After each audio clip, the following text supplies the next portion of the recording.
Neighbors in the Sydney suburb still speak of the bicycle. They say it was found chained by the train station in 1999, polished clean. The lock fastened tight. Its rider, 16-year-old Sophie Calder, never unlocked it again. Rumors grew. She ran away. She met someone. She vanished willingly. But her family never believed the whispers. They gathered receipts, filed requests, and marked every unanswered lead in a kitchen table notebook. For years, the case was a silence broken only by speculation. Then, in 2007, an envelope arrived with a DNA result that changed everything. What had been a rumor turned into evidence, and what had been a locked bicycle became the first link in a chain of proof. Before we begin, tell us where you're watching from today, and if you want more stories like this, don't forget to subscribe. The last afternoon, Sophie Calder was seen alive, carried no hint of rupture. It was September 1999, the start of spring in Sydney. The suburb of Hurstfield moved at its usual pace. Delivery vans reversed into side streets, the 4 p.m. train screeched across the rails, and students cycled to the station to begin weekend routines. At 3:45 p.m., Sophie left her family's small brick house on Darlington Avenue. She told her mother she would meet a friend for study at the library near the city. She wore her school uniform, blazer unbuttoned, hair pulled back with a plain elastic tie. Her bicycle, a blue Raleigh, had been washed the previous evening. She rolled it down the driveway, clipped the lock to the handlebars. Her brother Daniel saw her go, glancing once over his shoulder from the window of his room. At 4:03 p.m., commuters later recalled, Sophie was spotted chaining the bicycle to the iron fence outside Hurstfield Station. The padlock was secured, its shackle clicking audibly. No one remembered seeing her step onto the platform. The timetable log from that day recorded all trains as on time. When Marion Calder returned from work at 6:15 p.m., Sophie had not arrived. By 7 p.m., calls to her pager and the landline of her friend went unanswered. At 8:30 p.m., Marion drove to the station herself. The bicycle was still there. Its frame was upright, the tires unscuffed, the lock intact. Police logged the missing person report at 9:10 p.m. Officers photographed the bike under station lamps, flash bleaching the metal. They dusted the lock for prints. Only Sophie's were visible. On the dirt verge, a set of shoe impressions ran parallel to the bike rack. Size 9, tread consistent with athletic trainers. None matched Sophie's shoes. Detectives canvassed the area. A shopkeeper recalled a pale van parked illegally near the curb. The plate number was never written down. A taxi driver thought he saw a girl matching Sophie's description heading toward the underpass. His account was noted, then filed. At midnight, Daniel and his mother stood near the taped area. The bicycle was lifted into the trunk of a patrol car. Officers told them it would be held as evidence. Marion asked if she could keep the lock. They refused. Inside the house, Sophie's room remained untouched. Textbooks open, a spare key for the bicycle in her dresser drawer. The bed unmade, a glass of water half empty on the nightstand. The first night ended with no sign of violence, no trace of struggle, only a locked bicycle without its rider. The lock still held, but Sophie was gone. By dawn, the search began in widening circles around Hurstfield Station. Officers distributed a single-page description: female, 16, brown hair, blue school blazer. Local volunteers arrived unprompted, collecting leaflets from Marion Calder's kitchen. She had cleared the dining table to spread a street map. With a black marker, Daniel traced blocks already canvassed. Red crosses marked phone boxes, alleyways, and bus shelters. At 10 a.m., an officer knocked on neighbors' doors with a clipboard. Residents signed their statements. Some had seen Sophie cycle past at 3:50 p.m. Others recalled nothing unusual. The canvas log grew into a stack of forms by mid-afternoon. At 2 p.m., detectives requested closed-circuit footage from the station. The tape showed Sophie entering the frame at 4:03 p.m., bicycle at her side. She chained it, adjusted her blazer, then stepped out of view. The camera's angle ended just short of the stairs leading down to the platform. No footage showed her boarding. The tape contained another detail. In the background, partly obstructed by a pillar, a white van idled for less than 30 seconds. The image resolution blurred its plates, but the outline remained distinct. This still was printed and clipped to the first case folder. Marion called Sophie's friends one by one. None had seen her after school. One remembered Sophie mentioning she wanted to catch an early train, to have time before the library closed. By nightfall, posters were taped to poles along Darlington Avenue. Daniel insisted on cycling to each intersection, tacking them himself. Rain speckled the ink, but the image of Sophie's school photo, formal, smiling, uniform color neat, held. At home, Marion opened her daughter's dresser drawer again. The spare key for the Raleigh bicycle lay on a cloth, exactly where Sophie had left it. She placed it into an envelope and wrote the date across the flap in black pen. The envelope stayed on the table as she spoke with detectives over the phone, her voice flat, her questions unanswered. The bicycle itself sat in police storage. Its lock had been tagged, bagged, and sealed. A chain of custody form noted fingerprints belonging only to Sophie. Soil residue collected from the tires revealed recent washing, but no trace of mud or road oil. By the second night, search parties returned empty. Dogs followed no scent beyond the station fence. Police announced that no struggle had been detected, no dropped items recovered. Marion marked another red cross on her map. Daniel wrote the words, "Train station CCTV, van" in the margin. The kitchen became their operations room, every surface layered with notes, copies, and unanswered phone messages. Her spare key lay untouched in the dresser drawer. The investigation moved quickly, but in the wrong direction. By the end of September 1999, detectives shifted their attention to Sophie's former boyfriend, Liam Torres. He was 17, lived 2 streets away, and had broken off their relationship only weeks earlier. His name appeared in Sophie's school notebook margins, circled and crossed out. It was enough to pull him into the center of suspicion. On October 2nd, officers interviewed him under fluorescent lights at Hurstfield Station. He admitted calling Sophie several times that week. Telephone logs confirmed 3 calls on September 10th, the most recent at 7:45 p.m. the night before she vanished. The logs, ink-printed sheets from the telephone exchange, were clipped into the file. Police searched Liam's bedroom.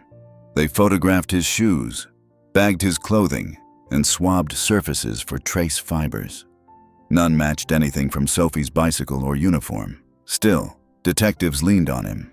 His alibi, that he had been home playing video games, rested on his younger brother's word. The Calder family grew uneasy. Marion sat at her kitchen table, listening as detectives explained their theory. Sophie left willingly to meet Liam. Something happened. He panicked. But Marion insisted her daughter would not have locked her bicycle so carefully if she had intended to leave with someone nearby. On October 14th, the police issued a statement to local press naming no suspects but acknowledging persons of interest. The phrase clung to Liam's reputation, though evidence remained thin. His mother came to the Calder house in tears, begging Marion to believe her son's innocence. Meanwhile, Daniel documented everything. He clipped articles, copied call logs, and taped them to the wall above the kitchen map. He circled the timestamps in red, showing that Liam's last confirmed call occurred the night before Sophie disappeared, not the day itself. Search posters faded along fences. By November, the corners curled in the damp air. Volunteers thinned. Media interest drifted toward other stories. Yet Marion walked to the station every evening, standing where the bicycle had been found. She scanned the pavement for anything missed. A thread, a scuff, a hair. One evening, she found a folded flyer under the rack, sodden from rain. It was one of their own missing posters, edges shredded. She lifted it gently, pressed it flat, and carried it home. The investigation into Liam eventually stalled. No DNA, no fibers, no confession. But the weeks lost to his scrutiny meant the white van, glimpsed once on grainy CCTV, had slipped further out of reach. Her face stared from every pole, unanswered eyes in the rain. Winter 2000 brought silence, not answers. The official file recorded a lack of viable leads. What remained in the margins of that file was more telling. On the evening of September 17, 1999, 2 days after Sophie vanished, a commuter had walked into Hurstfield Station to report seeing a white van. The man gave his name, left a phone number, and described the vehicle. Older model, sliding door dented, paint worn thin along the edges. He remembered it idling near the bicycle rack around 4:10 p.m. His statement was taken, signed, then filed. Months later, when Marion requested access to progress notes, the description of the van was missing. It had been typed once, copied into an intake sheet, then dropped. The original handwritten form sat buried in an auxiliary folder, unreviewed. Marion kept her own records. She carried a lined notebook everywhere, scribbling dates, names, and details she refused to forget. In January 2000, she wrote, "White van, dented door, witness ignored." She underlined it 3 times. Detectives brushed aside her insistence. They focused instead on curfews, peer relationships, and Liam Torres. Files thickened with repetition. Interview transcripts, school attendance rolls, community rumors. The van, the only independent anomaly, went cold. Daniel, frustrated, began searching junkyards in the suburbs. He recorded license plates of abandoned vans, photographing each with a borrowed camera.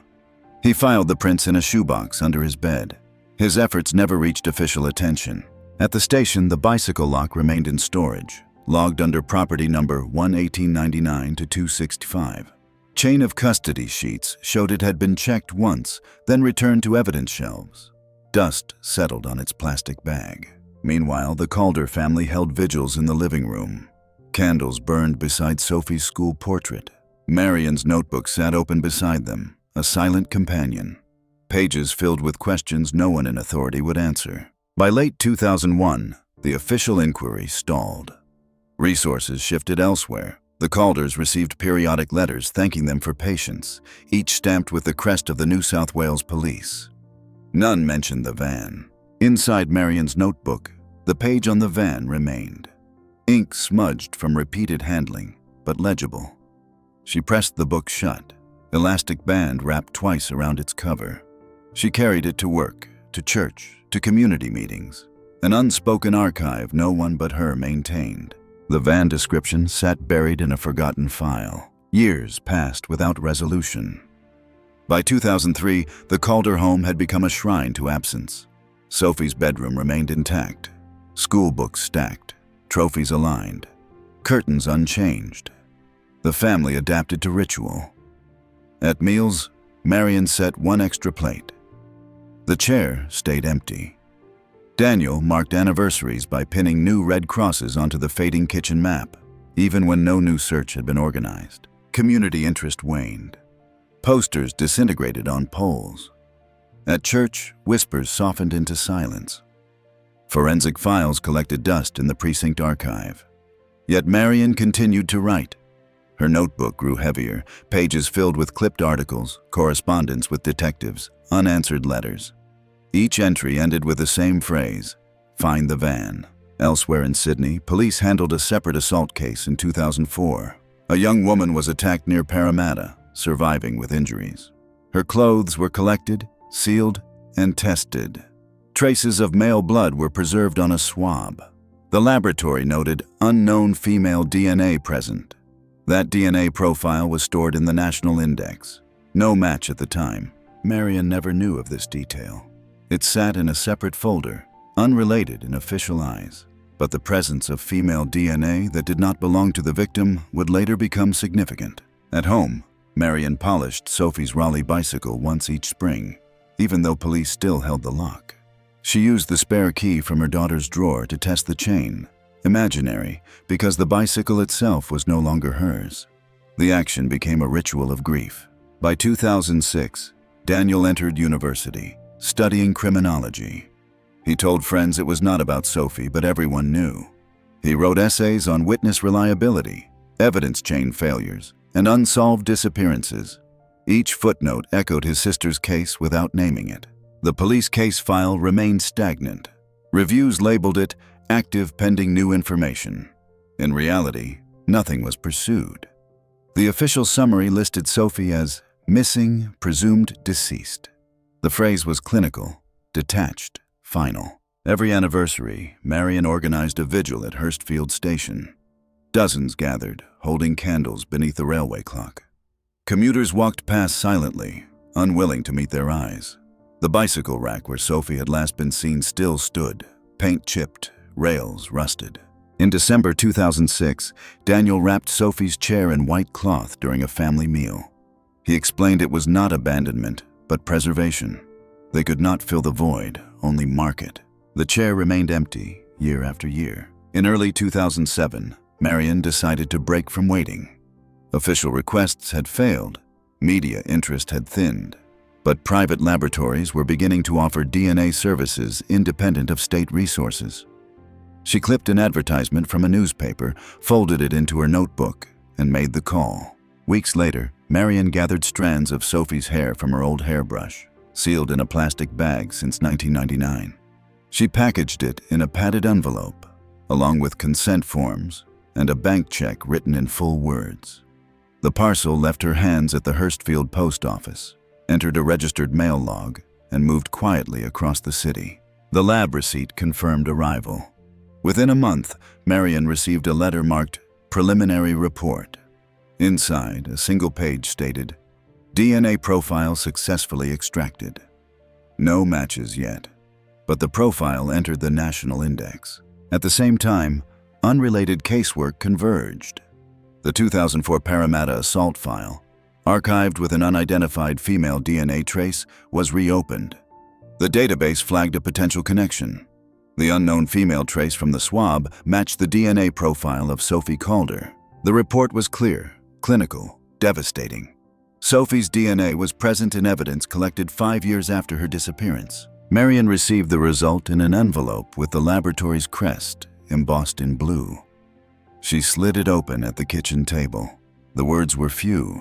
Subject identified, concordance with profile from Calder family submission. Daniel photographed the page. He filed copies into his growing archive, labeling the folder 2007 Breakthrough. The private lab's involvement forced authorities to act. Detectives requested a full comparison. Chain of custody records were revisited. The swab from Parramatta had been sealed, signed, refrigerated. The documentation remained intact. No question of contamination was raised. For the Calders, the meaning was immediate. Sophie had not simply vanished. She had been present in another violent event. Someone had moved her, or something connected her to an offender still active. Marion placed the lab envelope into her notebook. The band stretched tight around the swelling pages. She carried it to the next vigil, pressing it flat beneath her hand as candles burned. The envelope arrived with a single word: match. Detectives reopened the Hurstfield case file in 2007. The DNA hit forced their hand. They revisited suspects, but attention turned quickly to one man: Derek Malloy. Malloy, 32 in 1999, had been arrested in 2005 for a separate assault near Blacktown. He served a short sentence, released under supervision. His record showed a pattern: young female victims, encounters near transport hubs, late afternoon windows. What tied him further were his vehicles. Registration archives revealed he once owned a white Ford Econovan. Paperwork showed he sold it in 2000 to a wrecking yard. Police traced the van. By 2007, its remains sat in a rusting line at a scrapyard outside Parramatta. The seats, though decayed, were intact. Fibers were taken, bagged, and sent to the forensic lab. Analysts worked under fluorescent lamps, tweezers steady. Under magnification, pale blue threads surfaced. They matched Sophie's school blazer. Investigators dug deeper. GPS units had become common in fleet vehicles by 1999. Records showed Malloy worked briefly for a courier service. Archived logs listed routes, timestamps, deviations. On September 15, 1999, his van showed a 12-minute pause outside Hurstfield Station between 4 p.m. and 4:15 p.m. The log was typed, printed, stamped, then filed away. It now resurfaced, undeniable. Detectives confronted Malloy with the evidence. He denied involvement, claimed mistaken identity, insisted the fibers were planted. But the convergence was building. DNA, fibers, vehicle records. For Marion, the revelation was corrosive and clarifying. She copied each new document into her notebook. the courier log, the fiber analysis, the van registration. She pressed them between older pages, layering truth over years of silence. Daniel returned to the scrapyard himself, standing before the stripped shell of the van.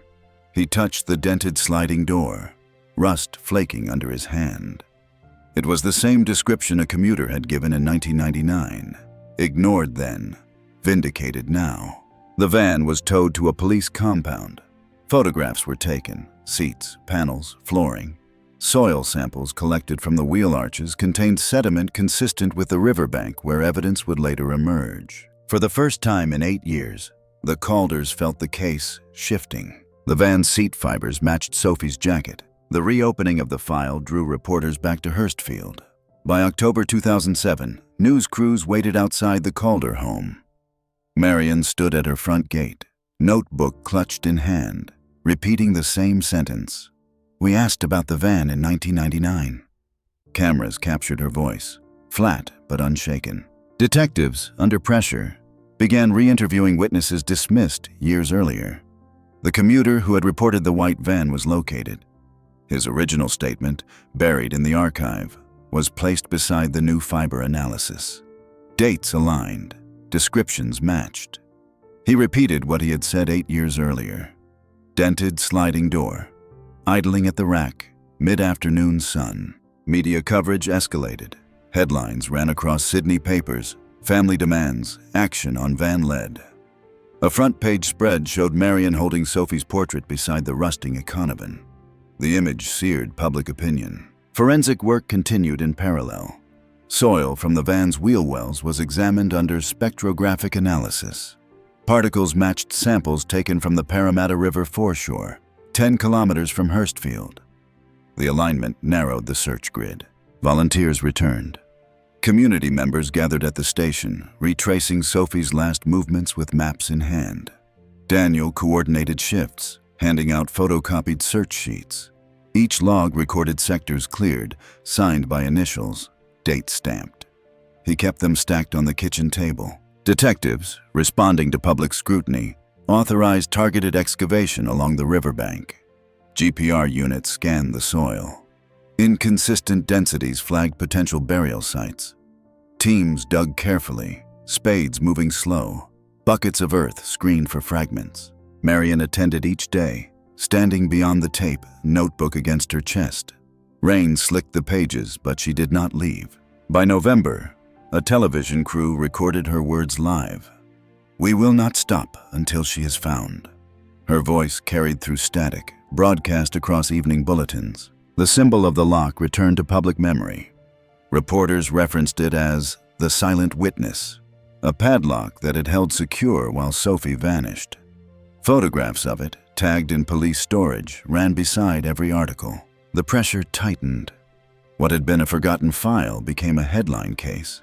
Malloy's name, though not officially released, circulated in whispers. He was followed, questioned, his alibi dissected. The Calders' persistence had shifted the balance. What the state had neglected, a family had forced open. Her mother's voice cut through static. "We will not stop." December 2007, excavation teams returned to the Parramatta River site. The soil grid was divided into 1-meter squares, each assigned a number. Workers scraped in layers, photographing every stage.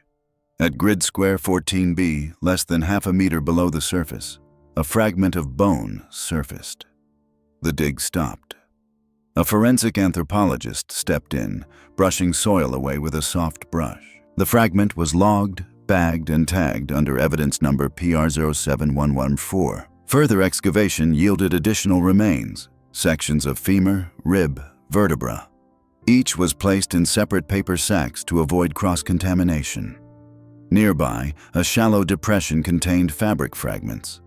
Analysts noted blue cloth, weave pattern consistent with school blazers used in 1999. The recovery continued for days. By its conclusion, partial skeletal remains had been catalogued. Chain of custody forms listed every handoff. A sealed cooler carried the bones to the state forensic lab.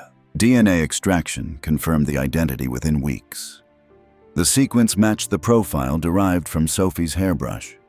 The Calders received the result in a formal letter signed by the coroner. Marion unfolded it at the same kitchen table where the search map still hung. Daniel sat beside her. He read the words aloud once, then placed the letter under the notebook band. 8 years of waiting collapsed into one line. Remains consistent with identity of Sophie Calder. During excavation, a second artifact surfaced. In grid square 15C, near tree roots, searchers uncovered a thin chain with a small pendant. Soil still clung to its clasp. Under lab light, the pendant showed initials engraved SC. It was photographed, measured, and entered as evidence. Marion identified it immediately. It was Sophie's necklace, a birthday gift from her grandmother. Press coverage intensified. Images of the necklace ran across front pages. The public now knew Sophie was not missing. She had been killed. The case shifted officially from disappearance to homicide. At the riverbank, Marion placed flowers beyond the police cordon. She pressed her notebook against her chest, silent as cameras clicked. The necklace glinted from the soil after 10 years. With Sophie's remains confirmed, detectives tightened their case against Derek Malloy. They revisited physical evidence discarded or overlooked in 1999. Among the archive boxes, they located plaster casts of shoe impressions taken from the soil near the Hurstfield bicycle rack. The casts had been logged, stored, and forgotten. Now they were compared under new analysis. Malloy's seized belongings included a pair of size 9 trainers recovered during his 2005 arrest. Though degraded, the tread pattern remained.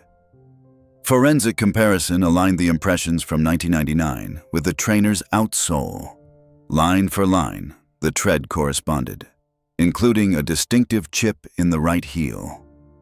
Photographs were enlarged, laid side by side under courtroom lighting, then digitally scanned for redundancy.